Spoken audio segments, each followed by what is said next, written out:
क्योंकि ये जो जिसको हम साकार कह रहे हैं और ये जो निराकार सत्संग की सतह है, इसमें साकार में और निराकार में कोई फर्क नहीं है, सिर्फ हमारे ये शरीर का भाव है।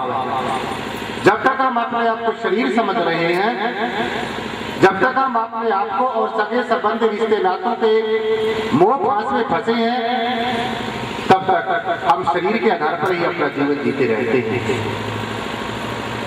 और इससे जब इंसान थोड़ा ऊपर उठता है, फिर वो अपने मन के आधार पर अपना जीवन जीता है।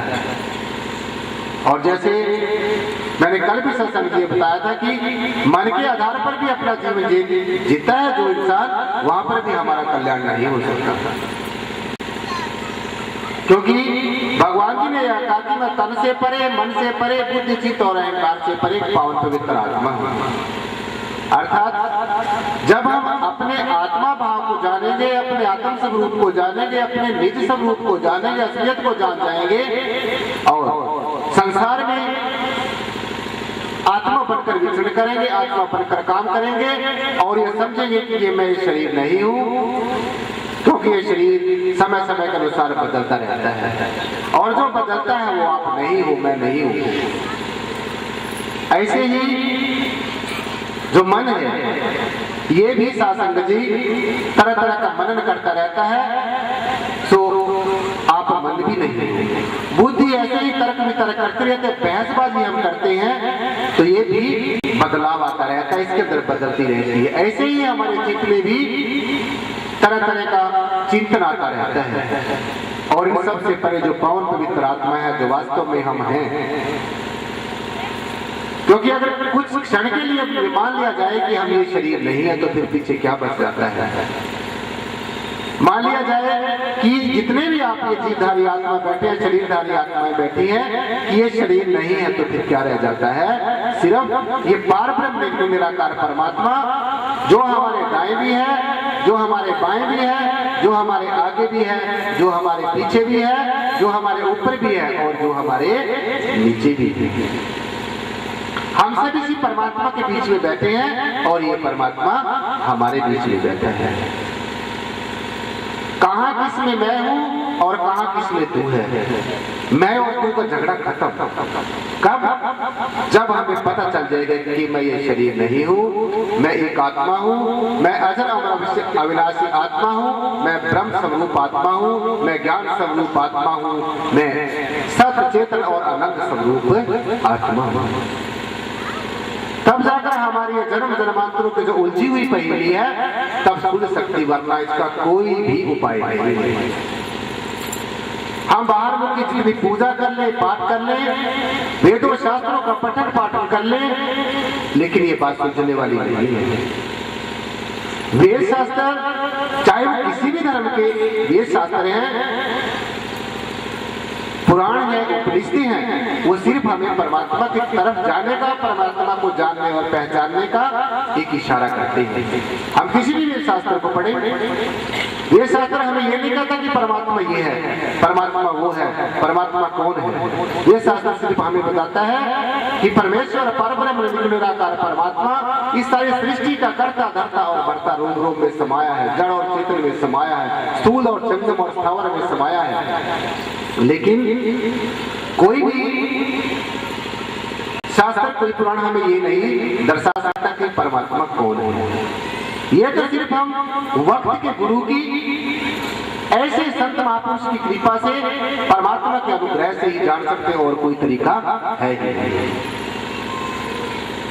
या किसी से आप पूछकर देखो, जैसे हम नित्य प्रति पूजा पाठ करते हैं, कोई 10 साल से पूजा कर रहा हो, उसने कभी परमेश्वर को देखा हो या परमेश्वर ने कभी कहा हो कि आप मेरी पूजा करो? नहीं कहा। कभी किसी देवी देवता ने कहा हो कि आप मेरी पूजा करो? नहीं कहा। क्योंकि ये देवी देवता और ये परमेश्वर, ये भगवान, ये आपका अपना ही स्वरूप है। तो अगर आप अपना ही स्वरूप सब कुछ है, तो फिर किसकी पूजा करी जाएगी? हाँ, अगर पूजा करनी है, अगर ध्यान करना है, तो संतों महापुरुषों ने हमें वो भी बात बताई है। पूजा कौन सी है? पूजा मूल गुरु पदम। पूजा मूलम गुरुपदम, अर्थात पूजा का जो मूल है, पूजा का जो मूल आधार है, जहां से पूजा वास्तव में शुरू होती है, वो क्या है? पूजा मूलम गुरुपदम, अपने सदगुरु भगवान के श्री चरणों का ध्यान, ये वास्तविक पूजा है। पूजा मूलम गुरुपदम, ध्यान मूलम गुरुमूर्ति। अब आप कई बार ये सोचते हैं कि हम निराकार का ध्यान करें या साकार का ध्यान करें। ये बहुत लोगों के मन में ये बात होती है, और मुझसे भी कई लोग ऐसे पूछते हैं कि जब हमने ज्ञान ले लिया, आपने दर्शा दिया कि निराकार शक्ति हमेशा हमारे अंग है, हम इसके अंग है, हमारे और इसमें कोई भिन्नता नहीं है, साकार और निराकार में कोई भेद नहीं है, तो फिर हम आपका ध्यान करें या निराकार का ध्यान करें? तो ऐसा इंसान जो सोच रहा है, मेरा ऐसा मानना है कि अभी इसको ज्ञान नहीं हुआ, क्योंकि साकार और निराकार सासंगत ये दो तो इसलिए कहना पड़ता है क्योंकि व्यवहारिक जगत में व्यवहार में ज्ञान भी देना है, समझाना है और समझना है।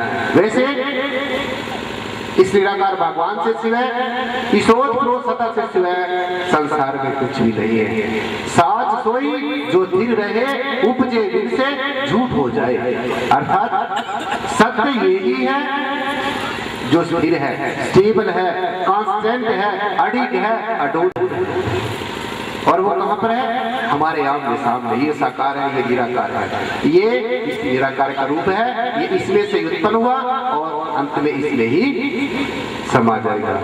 जैसे आपको ज्ञान देते हुए बोला कि तत्वों में समा जाएंगे, और ये आत्मा तो पहले ही परमेश्वर में खड़ी है, इसको तो कहीं आना जाना है ही नहीं, इसका आना जाना खत्म। जब हमने जान लिया कि हम एक आत्मा है, हमारा आना जाना खत्म, हमारा जन्म मरण खत्म, संसार में आना जाना खत्म, और जिन हम कर्मों से और धर्मों से डरते हैं, तो वो कर्म भी खत्म।